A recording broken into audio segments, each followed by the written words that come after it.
ভক্তিযোগ করছে তার লক্ষণ কি?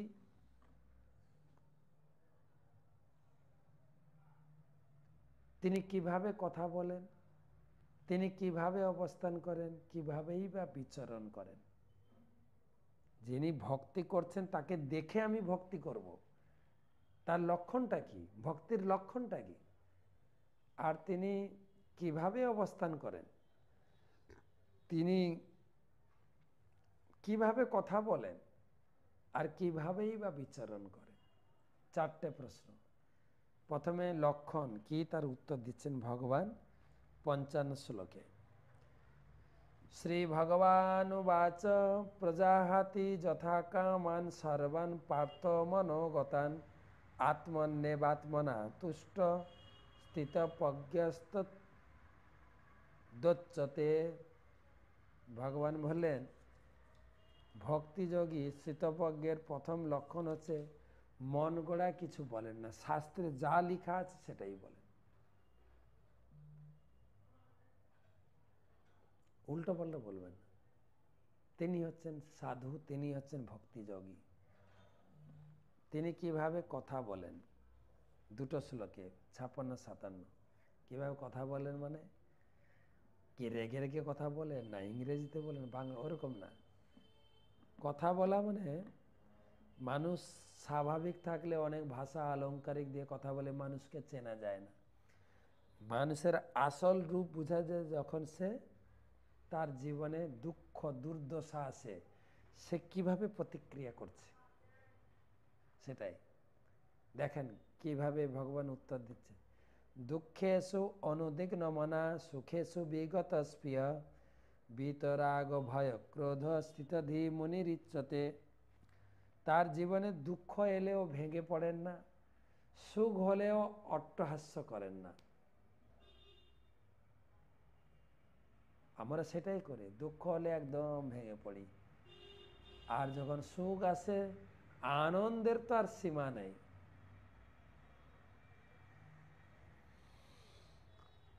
তিনি আসক্তি ভয় ক্রোধ থেকে মুক্ত।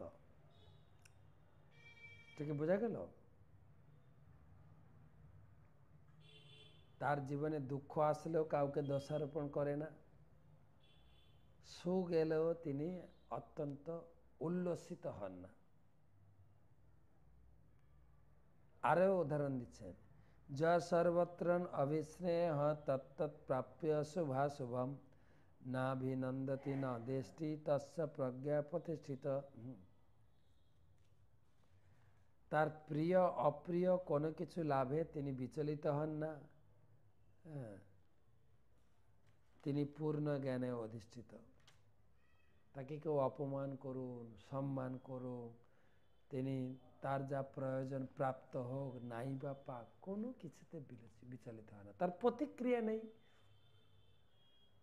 এটাই হচ্ছে তার কথা বলার ঢং।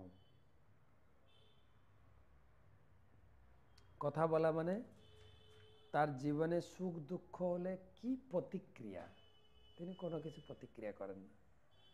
এবারে কিভাবে অবস্থান করেন, যদা সংহরতে চায়ং কুর্বঙ্গনিব সর্বস ইন্দ্রিয়ানি ইন্দ্রিয়ার্থেভ্য তস্য প্রজ্ঞা প্রতিষ্ঠিত। এবারে প্রশ্ন হচ্ছে কিভাবে অবস্থান করেন। যথা কুর্মঙ্গায়ন, যথা সংহরতে চায়ং কুর্ম অঙ্গানিব সর্বস, কচ্ছপের মতো অবস্থান করেন। বুঝছো কচ্ছপের মতো মানে কি না, তার হাত পা মুখ খলকের ভিতরে গুটিয়ে রাখেন, যখন দরকার তখন হাঁটাচলা করেন, মুখ বের করে খাবার জন্য, যখন দরকার নেই গুটে।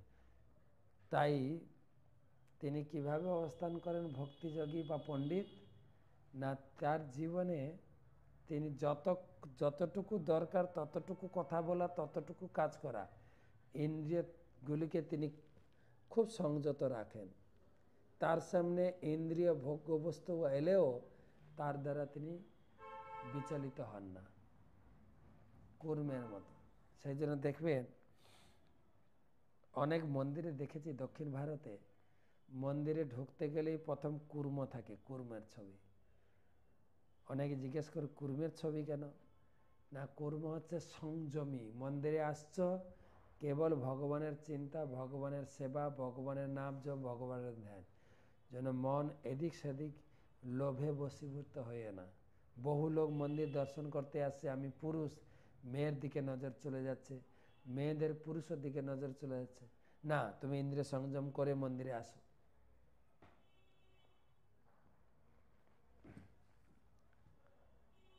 ইন্দ্রিয় সংযম হবে কি করে?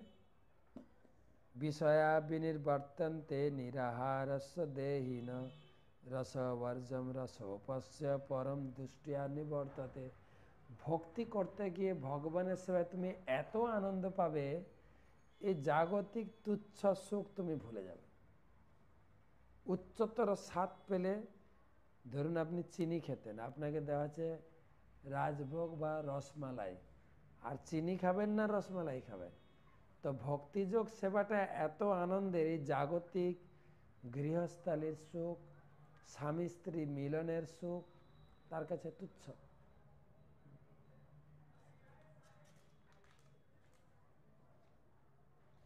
এটাও শ্লোক দিয়ে প্রভুপাদ কোট করেছেন যামুনাচার্য। তিনি বলছেন, যদবধি মম চেত কৃষ্ণ পদারবিন্দে নব নব রসাধাম অন্নদতং রন্তমাসিত তদবধিবত নারী সঙ্গম স্মর্যমানে ভবতি মুখ বিকার সুষ্ঠু নিষ্ঠিবনম চ। আমি ভক্তিযোগে আছি, কখনো একটু স্ত্রী সঙ্গের কথা চিন্তা হলে আমি থুতু ফেলি, ছি, নোংরা চিন্তা আমার মাথায় এসছে, যামুনাচার্য বলছেন। অর্থাৎ ভক্তি সেবায় উচ্চতর স্বাদ পেলে এইগুলোর প্রতি তোমার মন আর বিচলিত হবে না। যততপি কন্তে অপুরুষস্য বিপশ্চিত ইন্দ্রিয়াণি প্রমাথিনী হরন্তি প্রসভম মন। ইন্দ্রিয়গুলি এত বলবান, হ্যাঁ, বিবেকবান পুরুষের মনকেও খিঁচে নিয়ে যায়। তুমি কেবল ভগবানের সঙ্গে ইন্দ্রিয়গুলিকে যুক্ত রাখো। স্থিতপ্রজ্ঞ তিনি স্থিতপ্রজ্ঞ, তিনি ভক্তিযোগী, যার মন বিচলিত হয় না। তানি সর্বাণি সংযম্য যুক্ত আসিত মৎপর বসেই যস্য ইন্দ্রিয়াণি তস্য প্রজ্ঞা প্রতিষ্ঠিত। তিনি তার ইন্দ্রিয় সংযম পূর্বক ইন্দ্রিয়কে বশীভূত করে ভক্তিপরায়ণ হয়েছে। যেরকম প্রভুপাদ তাৎপর্যে অম্বরীশ মহারাজের উদাহরণ দিয়েছেন, সমস্ত ইন্দ্রিয়গুলিকে ভগবানের সেবায় লাগিয়েছেন। সবই মন কৃষ্ণ পদারবিন্দয় বৈকুণ্ঠ বচাংশে বৈকুণ্ঠ গুণার্ণ বর্ণনে। মনকে ভগবানের চিন্তায়, বাক্যকে ভগবানের কথা কীর্তনে, আর মুখকে ভগবানের গুণকীর্তনে, করৌহদের মন্দির মার্জন আদিশু, হাত দিয়ে তিনি মন্দিরের মার্জন করতেন। সতীম চকার অচ্যুত সৎকথোদয়ে, কান দিয়ে ভগবানের কথা শ্রবণ করতেন। মুকুন্দ লিঙ্গ লয় দর্শনে দৃশ্যৌ, চোখ দিয়ে ভগবানের বিগ্রহ দর্শন করতেন। তদ্ভিত্ত গাত্র স্পর্শে অঙ্গ সঙ্গমম, এবং শরীর দিয়ে ভগবানের ভক্তকে আলিঙ্গন করতেন। ঘ্রাণম চ তৎপাদ সরোজ সৌরভে, নাক দিয়ে ভগবানের চরণে অর্পিত পুষ্প তুলসীর ঘ্রাণ গ্রহণ করতেন। শ্রীমৎ তুলস্যাম রসনাম তদর্পিতে, ভগবানের নিবেদিত তুলসী প্রসাদ জিহ্বা দিয়ে আস্বাদন করতেন। পাদৌ হরে ক্ষেত্র পদার্ণ সর্পণে, পা দিয়ে কেবল তীর্থ পরিক্রমা, মন্দির পরিক্রমা করতেন। শিরো হৃষিকেশ পদাভিবন্দনে, মাথা কেবল ভগবানের সামনে ঝুঁকাতেন, প্রণাম করতেন। কামম চ দাস্যে নতু কাম্য কাম্যয়া যথোত্তম শ্লোক জনাশ্রয়া রুতি, নিজের কামনা বাসনাকে কেবলমাত্র ভগবানের সেবায়, কেবল ভগবানের সেবা ছাড়া আর কোনো চিন্তা করতেন। যদি ইন্দ্রিয় সংযম না হয় তাহলে কি হবে? ধ্যায়ত বিষয়ন পংস সঙ্গস্তেষু উপজায়তে সংঘাত সঞ্জায়তে কাম কামাৎ ক্রোধ বিজায়তে। যদি ইন্দ্রিয় সংযম না হয়, আমি পুরুষ, কোনো স্ত্রীর চিন্তা এসে যাবে। সেই স্ত্রী হচ্ছে বিষয় পুরুষের, স্ত্রীর বিষয় হচ্ছে পুরুষ। তাই বিষয় চিন্তা করতে করতে তার প্রতি আসক্ত হবে। আসক্ত হলে কাম উপভোগ করবে, বিয়ে করবে, আর তারপরে ঝগড়াঝাটি বাঁধবেই। ক্রোধ, ক্রোধাৎ ভবতি সম্মোহ, সম্মোহাৎ স্মৃতি বিভ্রম, স্মৃতি বংশাৎ বুদ্ধিনাশ, বুদ্ধিনাশাৎ প্রণশ্যতি। আর তার ফলে ক্রোধ থেকে ঝগড়া, ঝগড়ার পথে বুদ্ধিনাশ, আর বিনাশ হয়ে যাবে, গলায় দড়ি। ইন্দ্রিয় সংযম করো। রাগ দেশ বিমুক্ত বিষয়ান ইন্দ্রিয়শ্বরম আত্মবশ্য বিশেষ আত্মা বিধে আত্মা প্রসাদম অধিগচ্ছতি। তাই সংযত হয়ে প্রিয় অপ্রিয় সব কিছু ভুলে গিয়ে ইন্দ্রিয় দিয়ে ভগবানের সেবা করো, তাহলে তুমি ভক্তিযোগে উন্নত হতে পারবে। অর্থাৎ সেই ভক্তিযোগীর লক্ষণ কি বলা হলো, তারপরে কিভাবে কথা বলেন বলা হলো, কিভাবে অবস্থান করেন আলোচনা চলছে। তিনি ইন্দ্রিয় সংযম করে ভক্তিযোগ সেবায় যুক্ত থাকেন। প্রসাদে সর্বদুঃখা নাম হানিজাস্য উপজায়তে প্রসন্ন চেতস হাসু বুদ্ধি পর্যবতিষ্ঠতে। চিন্ময় চেতনায় অধিষ্ঠিত হওয়ার ফলে এই তিতাব দুঃখের ঊর্ধ্বে উঠে যায়। ভগবানের প্রসাদে সমস্ত দুঃখ অতিক্রম করা যায়। আর যদি তুমি ভগবানের সেবায় যুক্ত না হও, নাস্তি বুদ্ধি অযুক্তস্য ন চ যুক্তস্য ভাবনা ন চ অভাবয়ত শান্তি অশান্তস্য কুত সুখম। যে ব্যক্তি কৃষ্ণ ভাবনাময় যুক্ত নয়, তার জীবনে সুখ নেই। তো স্থিতপ্রজ্ঞ ব্যক্তি খুব সুখী, কেননা সব কিছু কামনা বাসনা ত্যাগ করে ভগবানের সেবায় ইন্দ্রিয়গুলিকে যুক্ত করেছে। ইন্দ্রিয়ানাভিচরতাম ব্রহ্ম ন অনুবোধীয়তে তদস্য হরতি প্রজ্ঞাম বায়ুর নাম ইভাম্বসি। প্রবল বায়ু যেরকম নৌকাকে বিচলিত করে, ঠিক যে কোনো একটি ইন্দ্রিয় যদি বিচলিত হয়ে যায়, তুমি শেষ। আমি তো বিয়ে করছে না, একটু দেখছি, দেখতে ভালো লাগছে মহিলাটাকে, পুরুষটাকে, শেষ। তুমি ইন্দ্রিয় দ্বারা বিচলিত হবেই, ভগবান সাবধান করছে। তস্মাৎ যস্য মহাবাহ নিগৃহীতানি সর্বস্ব ইন্দ্রিয়ানি ইন্দ্রিয়ার্থেভ্য তস্য প্রজ্ঞা প্রতিষ্ঠিত। অতএব হে মহাবাহ, ইন্দ্রিয়গুলিকে ইন্দ্রিয় বিষয় থেকে নিবৃত্ত করে ভগবানের সেবা লাগিয়ে দাও। এই জিনিসগুলো জাগতিক লোক আর যারা তপস্বী, তাদের চিন্তাধারা সম্পূর্ণ বিপরীত। যা নিশা সর্বভূতানাম তস্যাম জাগর্তি সংযমী যস্যাম জাগর্তি ভূতানি সা নিশা পশ্যত। মানে সাধারণ লোক চিন্তা করতে পারে না যে এরা ভগবানের সেবা করে এত আনন্দ কি করে পায়। আমরা ঘর বাড়ি টাকা পয়সা সম্পত্তি আত্মীয় স্বজন এত থাকা সত্ত্বেও আনন্দ পাই না, এদের কিছু নেই তাতে আনন্দ। এটা হচ্ছে কর্ম কৌশলম, গীতায় দেওয়া আছে। যার কিছু নেই সে আনন্দে আছে, যার আছে সে আনন্দে নেই, কেননা ভগবানের সেবায় এত আনন্দ। এবারে লাস্ট প্রশ্নের উত্তর আসছে। লাস্ট প্রশ্ন ছিল তিনি কিভাবে বিচরণ করেন। আপূর্যমানম অচল প্রতিষ্ঠম সমুদ্রমাপ প্রবিশন্তি যদ্যৎ তত্তৎ কামাজ প্রবিশন্তি সর্বে ন শান্তিম আপনতি ন কাম কামী। যেরকম চারিদিক থেকে নদীর জল সমুদ্রে ঢুকলেও সমুদ্রের জল বাড়ে না, সমুদ্র বিচলিত হয় না, ঠিক সেরকম সংযমী ব্যক্তি বিচরণ করবে জগতে। ঘর বাড়ি টাকা পয়সা প্রলোভন সোনা দানা মহিলা তাকে কোনো কিছুতে বিচলিত করতে পারবে না।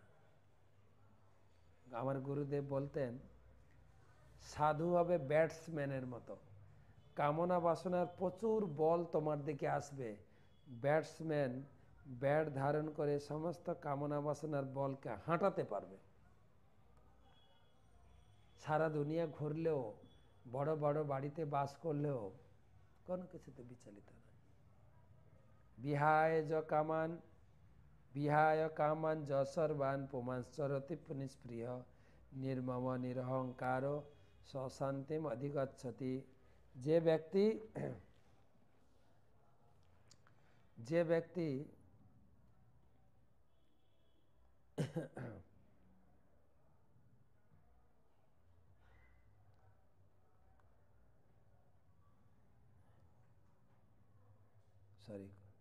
जे व्यक्ति समस्त कामना वासना परित्याग करे जड़ विषय प्रति निष्प्रिय निरहंकार ममत्व बर्षण তিনি सब जगह विचरण करते हैं, তিনি কোথাও পতন তার হবে না। एषा ब्राह्मी स्थिति पार्थ नैनां प्राप्य विमोहति स्थिता सामंत कालोपि ब्रह्म निर्वाण मृच्छति। এই প্রকার স্থিতিকে ব্রাহ্মী স্থিতি বলে। হে পার্থ, যিনি এই স্থিতি লাভ করেন তিনি মোহগ্রস্ত হন না। জীবনের অন্তিম সময়েও সেই স্থিতি লাভপূর্বক তিনি জড় জগতের বন্ধন থেকে মুক্ত হয়ে ভগবত ধামে ফিরে যাবেন। হরি বল।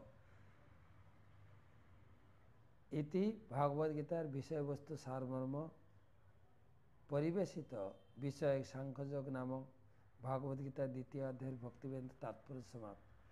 দ্বিতীয় অধ্যায় 18 অধ্যায়টা বড়। আমরা টিভিতে সংবাদ শুনি না, সংবাদের শিরোনাম ফার্স্ট, তারপরে বিস্তারিত শিরোনামগুলি আরেকবার। ভগবানও এইরকম মেসেজ দিয়েছেন। দ্বিতীয় অধ্যায় বড়, সমস্ত গীতার সার সংক্ষেপ, কর্মযোগের কথা, ভক্তিযোগের কথা, জ্ঞান যোগের কথা অল্প অল্প করে দিয়ে গেছে। তৃতীয় অধ্যায় থেকে 17 অধ্যায় বিস্তারিত হবে, 18 অধ্যায় পুনরাবৃত্তি হবে যা যা আলোচনা হয়েছে। তা 18 অধ্যায়টা 78টা শ্লোক, বাকি অধ্যায়গুলো ছোট ছোট। তো কালকে তো রবিবার, টকশো, তো পুনরায়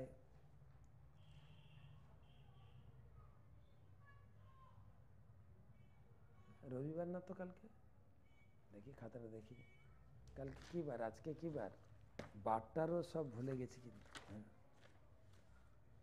আমরা কালকে হবে